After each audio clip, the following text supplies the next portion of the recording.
Good morning students. Online classes में आप सभी का हार्दिक अभिनंदन। BA, BSc, BEd, 4th year, gender school and society. प्रशिक्षणार्थियों, आप पढ़ रहे हैं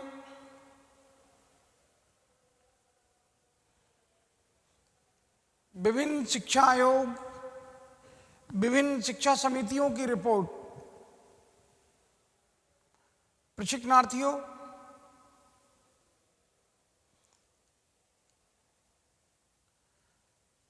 अगस्त 1947 को जब देश आज़ाद हुआ तो देश की आज़ादी के साथ ही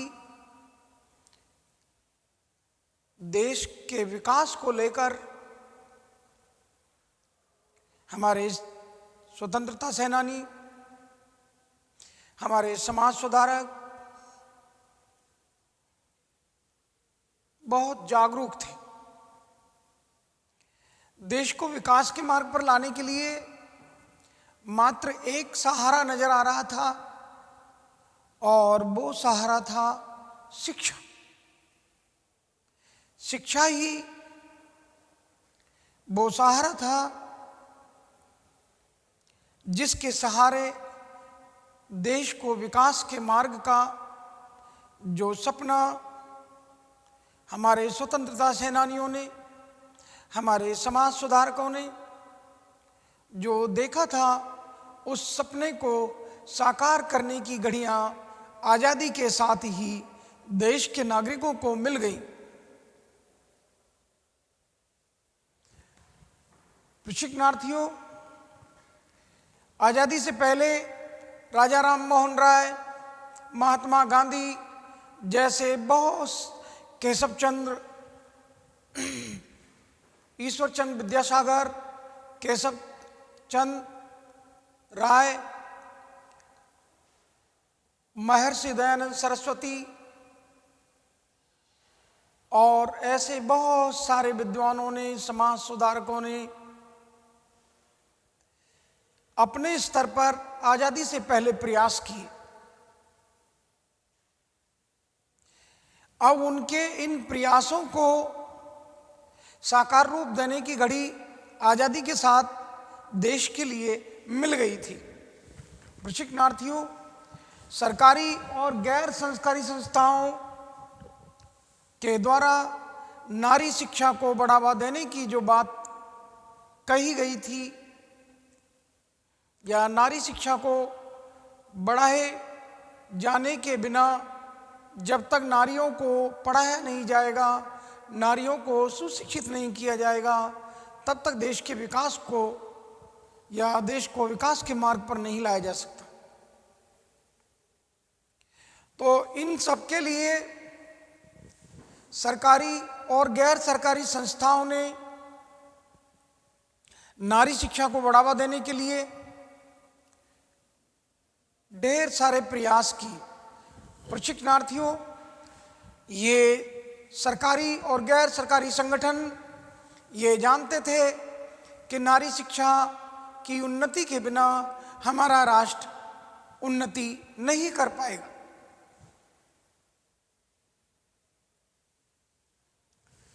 प्रशिक्षणार्थियों, 1951 से लेकर 1956 की प्रथम पंचवर्षीय योजना जो देश में लागू हुई, उसके लिए नारियों को विशेष पैकेज शिक्षा का दिया गया। यह नारी शिक्षा के लिए विशेष प्रबंधों की व्यवस्था इन पंचवर्षीय योजनाओं के अंतर्गत की गई।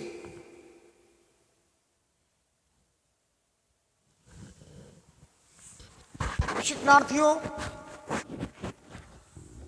प्राथमिक स्तर पर बालिकाओं की संख्या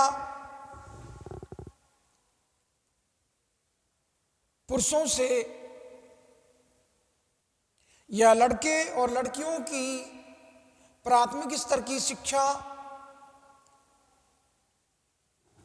में कुछ ही अंतर था, जिसमें बालिकाएं लड़कों से थोड़ी बहुत जगह ही कम थी। या इसको ऐसे कह लीजिए, प्राथमिक स्तर पर लड़के और लड़कियां समान रूप से समान संख्या में शिक्षा प्राप्त कर रहे थे। लगभग बालक और बालिका प्राथमिक स्तर पर समान रूप से शिक्षा प्राप्त कर रहे थे। थोड़ी बहुत लड़कियों की संख्या कम थी, लेकिन प्राथमिक स्तर पर तो बहुत सारे विद्यालयों में लड़के और लड़कियों की शिक्षा समान ही थी। प्रशिक्षणार्थियों, लेकिन जब शिक्षा विदों ने उच्च शिक्षा का अध्ययन किया तो पाया कि लड़कियों की संख्या नगण्य है। वहां उच्च शिक्षा प्राप्त करने के लिए लड़कियां पहुंची ही नहीं। बहुत कम मात्रा में बालिकाएं, महिलाएं उच्च शिक्षा ग्रहण कर रही थी, इक्की दुक्की और तिक्की, गिनी चुनी महिलाएं जिनको उंगलियों पर गिना जा सके, ऐसी महिलाएं शिक्षा प्राप्त कर रही थी, उच्च शिक्षा। प्रशिक्षणार्थियों,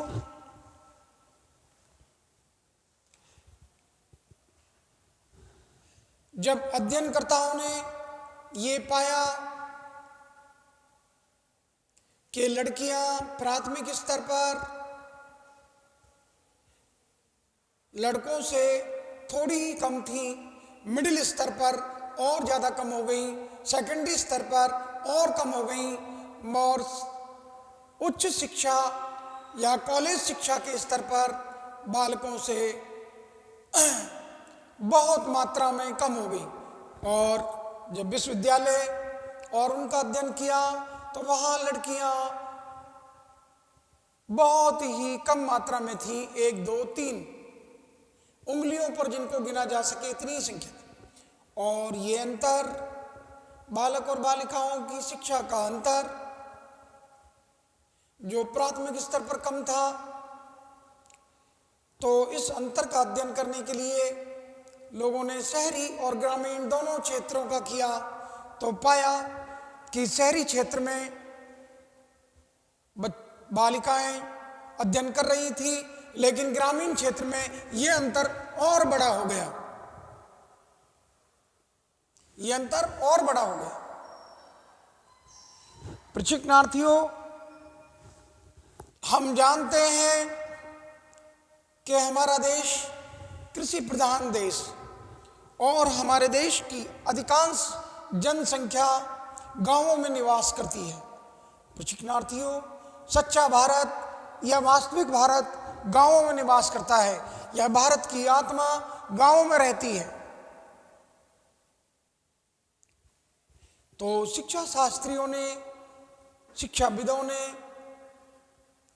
ये निष्कर्ष निकाला कि अगर सच्चा भारत शिक्षा में पिछड़ गया तो हमारा पूरा देश शिक्षा में पिछड़ जाएगा और हम वो उन्नति का जो सपना आज़ादी से पहले हमने देखा है, उस सपने को पूरा नहीं कर पाएंगे। प्रशिक्षणार्थियों, उस वास्तविक भारत की, उस सच्चे भारत की तरक्की के लिए ग्रामीण क्षेत्र की महिलाओं का सुशिक्षित होना अनिवार्य था।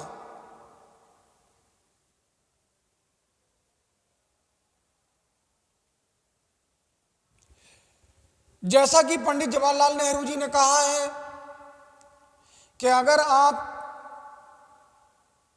एक पुरुष को पढ़ाते हैं, एक लड़के को पढ़ाते हैं, तो वो लड़के की शिक्षा हुई। अगर आपने किसी बेटी को पढ़ा दिया तो वो पूरे परिवार की शिक्षा हो गई। इसलिए देश की शिक्षा बालिकाओं के लिए अनिवार्य की गई कि महिलाएं जब तक सुशिक्षित नहीं होंगी, देश को उन्नति और विकास के मार्ग पर नहीं लाया जा सकता। प्रशिक्षणार्थियों,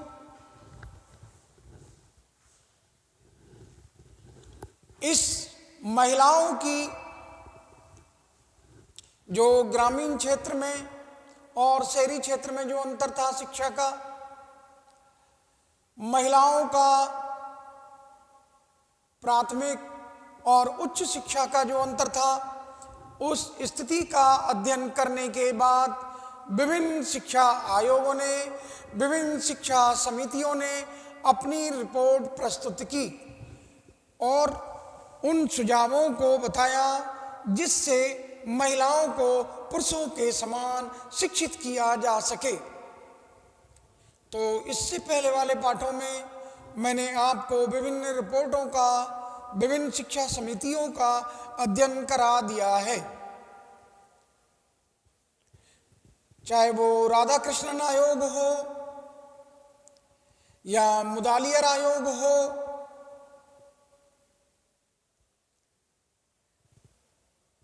या राष्ट्रीय शिक्षा आयोग 1964-66, दौलत सिंह जी कोठारी आयोग, डॉक्टर दौलत सिंह जी कोठारी के नेतृत्व वाला कोठारी आयोग, इन विभिन्न शिक्षा आयोगों का आप इससे पहले वाले पाठों में अध्ययन कर चुके हैं। प्रशिक्षणार्थियों, इसी श्रेणी में 1963 में दुर्गाबाई देशमुख समिति की सिफारिश पर भक्त वत्सलम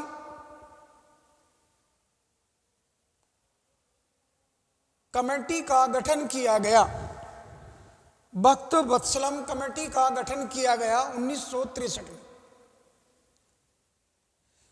दुर्गाबाई देशमुख समिति ने इस आयोग का, इस कमेटी का गठन किया और इस भक्त वत्सलम कमेटी का नामांकन महान शिक्षाविद, कानून के जानकार और वर्तमान तमिलनाडु के कांग्रेस पार्टी के मुख्यमंत्री, जिनका कार्यकाल 1963 से 1967 तक रहा,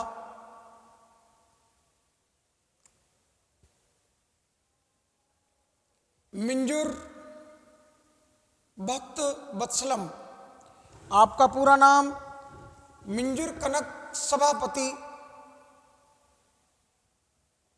ये आपका पूरा नाम था,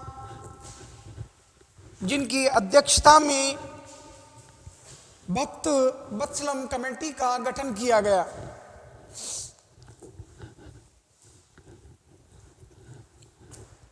प्रशिक्षणार्थियों, इस भक्त वत्सलम कमेटी के 1963 से 6 मार्च 1967 तक रहे मुख्यमंत्री मूल निवासी चेन्नई के थे, जिनका जन्म 9 अक्टूबर 1897 को हुआ। प्रशिक्षणार्थियों, आपके नाम पर इस भक्त वत्सलम कमेटी का नामांकन किया गया, जिसकी प्रमुख सिफारिशें और प्रमुख सुझाव इस प्रकार हैं।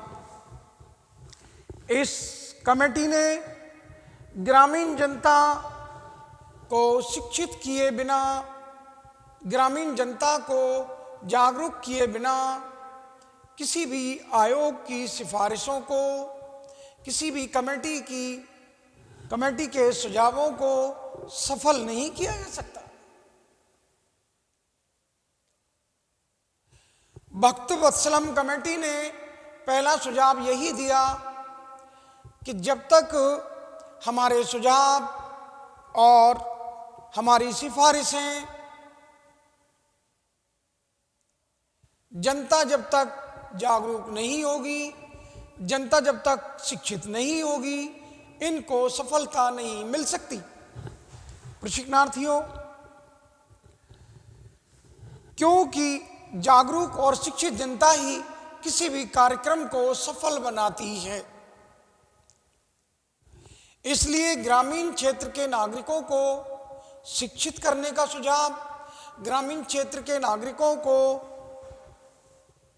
जागरूक करने का सुझाव आपने दिया, क्योंकि जन सहयोग के बिना कोई भी कार्यक्रम सफल नहीं होता। जन सहयोग मिल जाता है, जनता का समर्थन मिल जाता है, सरकारें बदल जाती हैं, सरकारें नई बन जाती हैं। जन समर्थन नहीं मिला, सरकार गिर गई। जन समर्थन मिल गया, नई सरकार का गठन हो गया। प्रशिक्षणार्थियों, तो ये भक्त वत्सलम जो कार्यक्रम था, इसको सफल बनाने के लिए ग्रामीण क्षेत्र की जनता का शिक्षित होना और ग्रामीण क्षेत्र की जनता का जन समर्थन हासिल करना, इसका पहला लक्ष्य था। प्रशिक्षणार्थियों, तो पहला सुझाव यही दिया कि बालक जो विद्यालय आते हैं उनको मिड डे मील दिया जाए, उनको दोपहर के खाने का बंदोबस्त किया जाए, जिससे कि अधिक से अधिक बालकों को शिक्षित किया जा सके।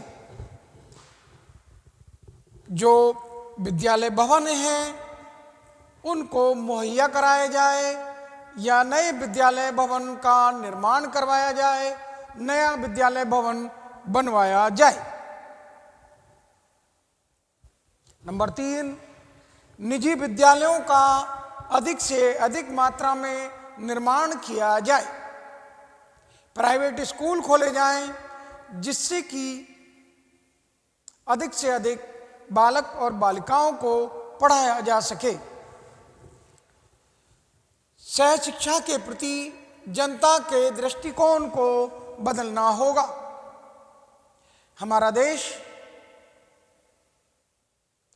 पुरुष प्रधान समाज वाला देश और पुरुष की प्रधानता के होते हुए महिलाओं को दोयम दर्जा दिया गया है। महिलाओं को घर से बाहर नहीं निकलने दिया जाता, पुरुषों से कमतर आंका जाता है। पुरुष घर चलाने वाले हैं, पुरुष पालन पोषण करने वाले हैं, पुरुष वंश चलाने वाले हैं। ऐसी सोच हमारे समाज में है और उस सोच को बदलने के लिए प्रयास करने की सिफारिश भक्त वत्सलम कमेटी ने की, जिससे कि वो बालक और बालिकाओं को साथ साथ शिक्षा दिला सके। उनकी वो सोच बदलनी होगी जो महिला और पुरुष वाली सोच है। महिलाओं को अपने से कम आंकना, महिलाओं को अपने से हीन समझना, महिलाओं को पर्दे में रखना, इन सारी परंपराओं को, इन रीति रिवाजों को, इन प्रथाओं को, ऐसी सोच को, इस दृष्टिकोण को बदले बिना सह शिक्षा प्रदान नहीं की जा सकती।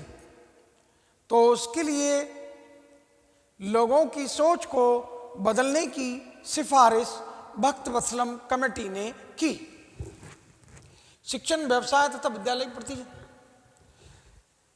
जो शिक्षण का व्यवसाय है, उसके प्रति लोगों में सम्मान की भावना, लोग शिक्षण व्यवसाय का सम्मान करें और विद्यालय के प्रति लोगों में सम्मान की भावना जागरूक हो। इसके लिए अलग अलग गर्ल्स स्कूल खोलने की सिफारिश भी की गई। जहां तक आवश्यकता हो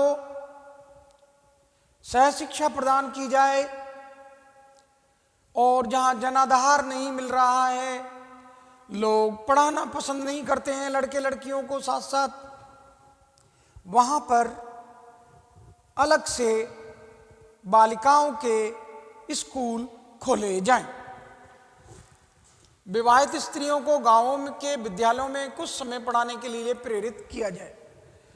जो शादीशुदा महिलाएं हैं वो गांवों के स्कूलों में जाएं और कुछ समय पार्ट टाइम जॉब के रूप में वो विद्यालय में शिक्षा के क्षेत्र में अपनी सेवाएं दें। बालिकाओं को अधिक से अधिक मात्रा में स्कॉलरशिप दी जाए, उनको छात्रवृत्तियां दी जाएं।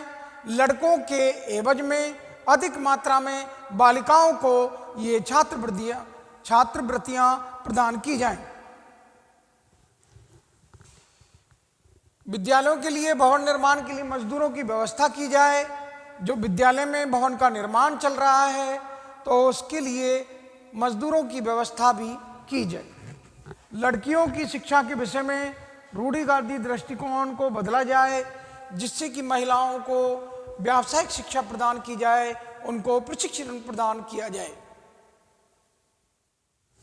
प्रशिक्षणार्थियों, यहाँ पर बालिकाओं को प्रोफेशनल कोर्स के लिए, प्रोफेशनल ट्रेनिंग के लिए सुझाव दिया गया है। बालिकाओं को व्यावसायिक शिक्षा के पाठ्यक्रम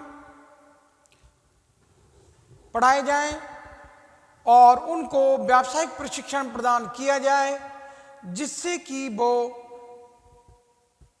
बेरोजगारी से अपना पीछा छुड़ा सकें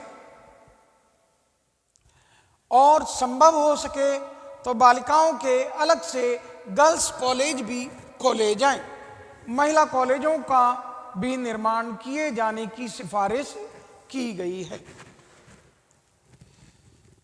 प्रौढ़ शिक्षा के कार्यक्रम चलाए जाएं। एडल्ट एजुकेशन को बढ़ावा देने के लिए जो महिलाएं मजबूरी में या मजदूरी के कारण विद्यालय नहीं जा सकी, वो बालिकाएं जिनके अभिभावकों ने विवाह करने की बदौलत उनकी शिक्षा से उनको वंचित कर दिया या उनकी शिक्षा को बीच में ही ड्रॉप आउट कर दिया गया, छुड़ा लिया गया, ऐसी स्थिति में उन बालिकाओं की, उन महिलाओं की जो पढ़ी लिखी नहीं हैं, उनको एडल्ट एजुकेशन की सिफारिश भक्त वत्सलम कमेटी ने की है।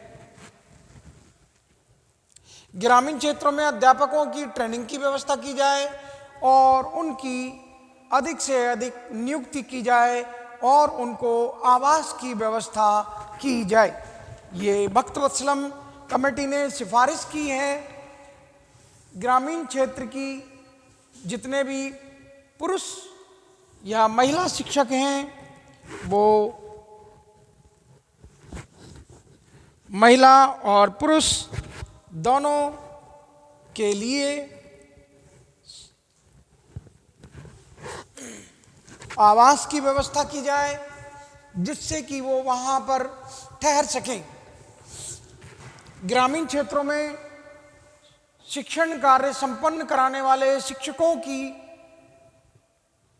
रहने की व्यवस्था की जाए, उनको आवास की व्यवस्था की जाए। ये सिफारिश भक्त वत्सलम कमेटी ने की है।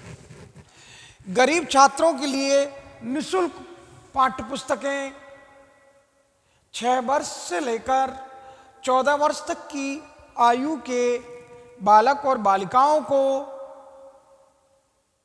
निःशुल्क और अनिवार्य शिक्षा प्रदान की जाए, जिसके अंतर्गत उनको वस्त्र की व्यवस्था, भोजन की व्यवस्था, उनके ठहरने की व्यवस्था, उनके लिए पठन सामग्री की व्यवस्था, पाठ्यपुस्तकों की व्यवस्था, शिक्षण सामग्री की व्यवस्था, टीचिंग एड्स की व्यवस्था फ्री ऑफ कॉस्ट की जाए, निःशुल्क की जाए। प्रशिक्षणार्थियों, दूर दराज के ग्रामीण क्षेत्रों में विद्यार्थियों के लिए आवास की व्यवस्था की जाए।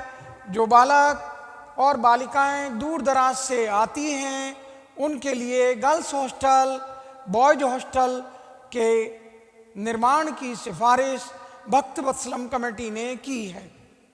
जो दूर दराज के इलाकों से बालक और बालिकाएं विद्यालय आ रहे हैं, उनको विद्यालय के समीप ही ठहरने की व्यवस्था या आवास की व्यवस्था की जाए। अधिक से अधिक मात्रा में माध्यमिक विद्यालय खोले जाएं, जिससे कि बालिकाओं को अधिक से अधिक मात्रा में पढ़ाया जा सके। बालिकाओं हेतु पृथक सेकेंडरी स्कूल खोले जाने की सिफारिश भक्त वत्सलम कमेटी ने की है। प्रशिक्षणार्थियों, बालिकाओं को आवास के लिए, शिक्षकों को आवास के लिए ये ठहरने की जो व्यवस्था की है, उससे बालिकाओं की शिक्षा को बढ़ावा देने का एक सफल प्रयास ही किया गया है। प्रशिक्षणार्थियों, भक्त वत्सलम कमेटी की ये सिफारिशें, जिनमें सह शिक्षा को बढ़ावा देने के लिए और लोगों की दकियानुसी सोच को बदलने के लिए, उनकी पुरुष प्रधानता वाली सोच को बदलने के लिए जो सुझाव दिए गए हैं, उन सुझावों के साथ बालिकाओं को अधिक से अधिक मात्रा में शिक्षा प्रदान करने की सिफारिश ही की गई है।